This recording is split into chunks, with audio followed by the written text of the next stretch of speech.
Alright, yo, welcome back, man. Welcome back. Y'all already know I gotta do another video for the whole Diddy trials going on with Cassie and all them other crazy celebrities. But today, man, I came across this video. It's titled Diddy Trial, A-listers names dropped in jury selection.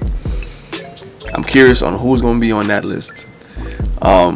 Who's gonna be brought up to the stand. It's gonna be a crazy ass trial, man. But hey, if you're new to the channel, like, comment, subscribe, hit the kid, man. Let's go, man. Let's do it.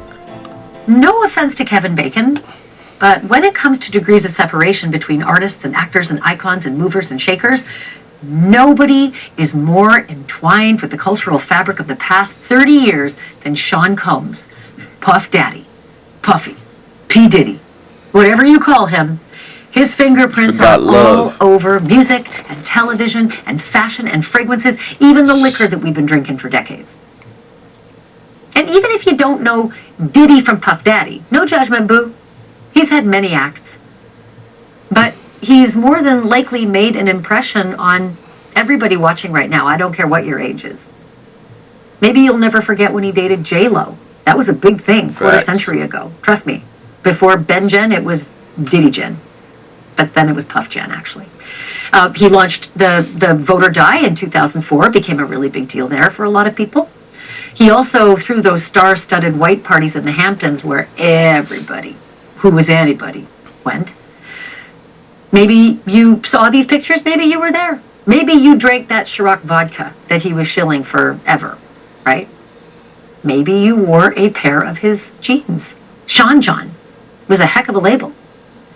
And maybe Bad Boy Entertainment opened your eyes and ears to a world that you never knew existed.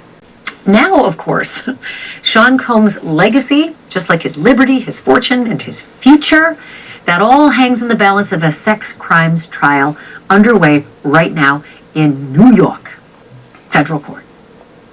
But those connections and Diddy's impact not only are not fading away, they are under the spotlight like never before, in the last place you might expect. Jury selection. Like, it's never exciting, jury selection. Oh, it's boring. You wait till the panel's picked and then the good stuff starts. No, not in this case. I'm not gonna lie to you, man. I feel like Diddy, like when Diddy paid Cassie that, I think it was like 20 mil for like to keep her mouth shut, whatever. He was better off just going to trial and saving that 20 mil, bro, because shit didn't change nothing, man. Like, shit didn't change nothing. He still gotta fight for his life. So just like, it's crazy, man, but yeah. Jury selection's been amazing. The candidates are being asked about their own connections to or impressions of an array of celebrities. And with no explanation why. Hold on, we got Kanye, we got Michael B. Jordan, we got Mike Myers, Kid Cudi, Aubrey O'Day, his son Don, Michelle Williams, Laura London. Damn. At least, not yet. The parlor games have begun, my friends. Everybody is trying to connect the dots between the shiny, famous names and the beleaguered rap star Diddy. And the charges. Just today, the name Robert... Bro, where the hell did Michael B. Jordan come from? Yo, where did Michael B. Jordan come from, bro? What the Downey Jr. came up in court. When a prospective juror said that he knew a Robert Downey in high school, it was kind of funny. But Robert Downey, the actor, and Diddy apparently do know each other and have been seen together in public. But Robert Downey Jr. reportedly never attended Diddy's parties. So if he does figure into this trial somehow, it's going to be a lot of news to a lot of us. Facts. Mike Myers, another favorite Canadian, favorite actor, favorite comedian. He is on the jury question list as well. And that, too, is a tongue-wagging mystery. Facts. Unless it's about the quick jab at Diddy that he took in the Austin Powers movie? I don't know. Doesn't seem likely. Rolling Stone magazine reports that actor Michael B. Jordan made the list because Diddy once threatened him for dating Diddy's ex-girlfriend, Cassie Ventura. Same goes for the rapper Kid Cudi. USA Today says that Cassie's lawsuit claimed that Diddy... If y'all didn't know the whole thing with not the whole thing, but why Kid Cudi's in all this lawsuit stuff is because, like, supposedly Cassie used to date Kid Cudi, Diddy found out, and Diddy supposedly blew up his car. Allegedly. You know what I'm saying? But let's continue. Diddy threatened to blow up Kid Cudi's car. Music producer Dallas Austin may have made the list for his ties to the late Kim Porter, who was mom to 4 of Diddy's kiddies. And singer Dawn Richard from the girl group Danity Kane, she is likely on the famous people list because she's one of Diddy's many accusers. Facts. Not in his criminal case, but she sued him civilly last year, claiming that she saw him abuse Cassie, his girlfriend, and that she herself was sexually assaulted, deprived of food, and cheated out of money that she was owed. Guess what? You're going to hear from her attorney in just a hot minute. But first, I want to bring in News Nation correspondent Caitlin Becker, who's outside the federal courthouse in Lower Manhattan. Caitlin's been covering this case gavel to gavel. Okay, first of all, let's just start with the drip, drip, drip of all the names, because the internet is really on fire. What happened today? You know, Ashley, a lot of the same things. You get asked these same exact questions about these celebrities with no real context as to why. And you really hit the nail on the head a minute ago when you said jury selection's kind of boring, but not in the Diddy case. Most prospective jurors who come into jury selection have never heard of the defendant, let alone have an opinion of them. But what we heard today was prospective jurors who were excluded because they flat out said they don't like Diddy going into it. They don't have a favorable opinion. One guy said he believed Diddy has enough money to buy his way out of jail, so those jurors immediately excluded. There was also some laughs in the courtroom today from the attorneys and the judge when one prospective juror said that he couldn't guarantee that he wouldn't be able to smoke marijuana for all 8 to 10 weeks of the trial, so that person was excluded. But by the end of the day, they've added 10 more people to that pool of 45 that they're trying to get, because they're not impaneling the jury, like I said, typically as how we think of it. They're going to have a pool of 45 people who are acceptable prospective jurors. They expect that to be done tomorrow. And from that pool of 45, that is where they're going to choose their 12 jurors and their 6 alternates, Ash. You realize that marijuana guy has just set the bar for every other person out there who wants to get out of jury duty. You just tell the judge that you're a dope smoker and you can't give it up. I can't believe That's that was crazy, a reason to be like punted, but I can. Okay, the other thing I didn't quite understand, especially on the day after the Met Gala, the toast of the town and costumery, Diddy showed up in the same clothes. He's wearing the same outfit. Do we expect that this is a ploy? Is this a mistake that lawyers forgot to bring him a fresh change? What was going on there? Same outfit really surprised me too. I expected maybe a version of that outfit, but not the same exact one. It is a little dressed down for court, so I don't know if maybe we're going to see a suited Diddy when it comes time for the trial to actually begin come Monday. But there aren't any cameras in the courtroom. There's no cameras, there's no still cameras, there's no photography, there's no video cameras, and he doesn't walk in and out, so we don't really see him. So maybe that had something to do with it. He's not kind of performing for anyone in there, but is he though? His cousin was in there again, the one that walks in wearing the Free Puffy shirt, and they seem to kind of nod and non-verbally communicate with each other in court today, Ash, when he was going in and out, and every time he could turn around to the gallery, they seemed like they had some sort of understanding and some signals. But tomorrow is going to be really interesting. Tomorrow is when they're going to use those preemptory challenges where both sides get to say no, no, no, no, no to the jurors they don't want, and they've saved all of them for tomorrow. And they don't have to say why. That's the magic of peremptories. You just get to wave your wand, and it doesn't matter what your reason, except it can't be if they're in a protected class. And there are ways to find that out.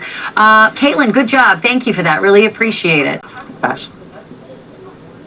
All right. For the last 2 days, attorney Lisa Bloom has been in Sean Combs' courtroom as an observer, but a very, very interested observer, because Lisa Bloom represents a government witness who she says is likely to take the stand. She also represents 2 of Diddy's civil accusers, including that famous one I just talked about, Dawn Richard. I spoke with Lisa Bloom earlier today about what she can tell me about this trial, since she's an insider. I was so curious about you. Bro, I feel like there's no way he's not getting time, for real. Like, there's There's no way he's not getting any time. Like, he got to do at least 10. For sure. For sure, he's got to do at least 10. If he gets less than 10, man, I would be shocked, bro. I really would be shocked. But let me know in the comments, yo. First, because I adore you, but secondly, because you're very involved and engaged in this process. You have 2 clients who are civil accusers against P. Diddy, and you have 1 client who is a witness in this criminal case. So clearly, I'm going to push you as far as I can. Who is the witness? Are you able to tell me anything about your client who's the witness? Unfortunately, I'm not. That name is still confidential. I was hoping that during the jury selection process, the judge would be reading a list of witnesses and then the press would hear it. But that has not happened yet, so I'm trying to be mindful and respect the rules, and so I can't disclose that right now.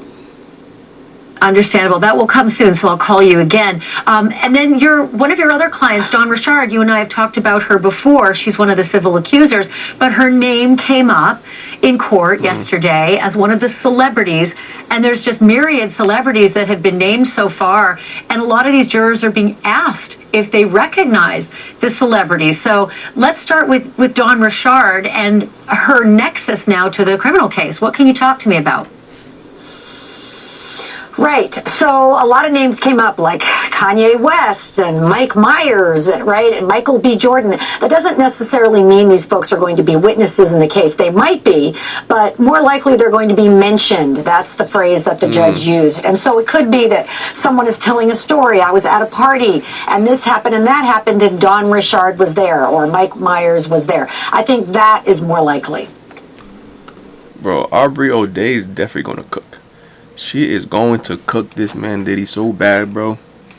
It's going to be bad for him. Very bad. Because I know she hates this dude Diddy. So that's the thing, that whenever you name a celebrity, the internet kind of explodes and everybody starts putting together theories about what the nexus is between that particular celebrity and this particular case.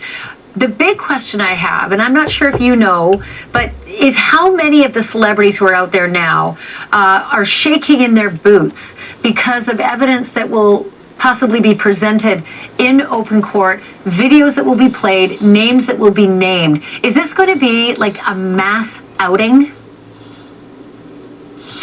You know, I wonder the same thing, Ashley. Apparently, the potential jurors were given a list of over 100 names and asked if they recognize any of those names, because those are people who will either be witnesses or they will be mentioned. And so we, on the outside, don't know what those names, I don't have that list, right? But when they're talking about it during jury selection, that's an open process.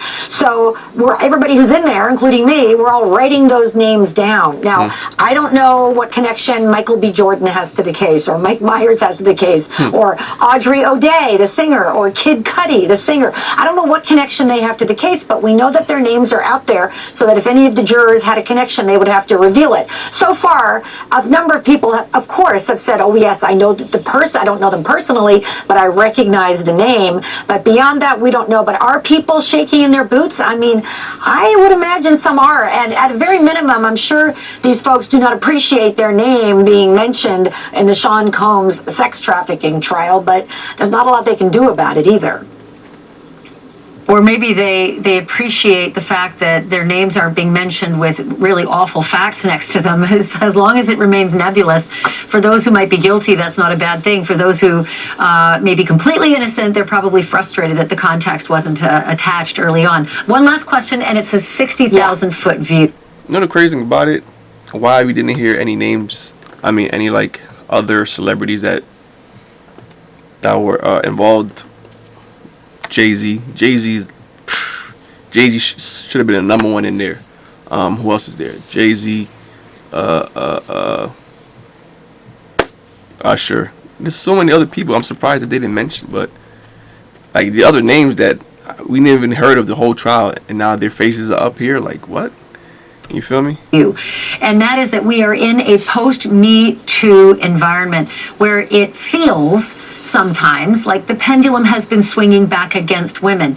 Blake Lively has been taking it on the chin publicly. You have Amber Heard, who lost terribly, not only in court, but in the public opinion as well. And I'm wondering if you think that same zeitgeist exists right now and might employ itself in the Diddy trial. You know, Ashley, I've been representing victims of discrimination, harassment, and abuse since 1986, nearly 40 years, and I have lived with the pendulum swinging one way and then the other way. And you're right, with Me Too and 2017 and the couple of years after. Hey, man, but we're going to stop it right here, man. Let me know what you guys think about this whole trial, man. What you think is going to happen. Information that you think that I don't know, comment below. But if you're new, like, comment, subscribe, hit that notification bell. We gone, man.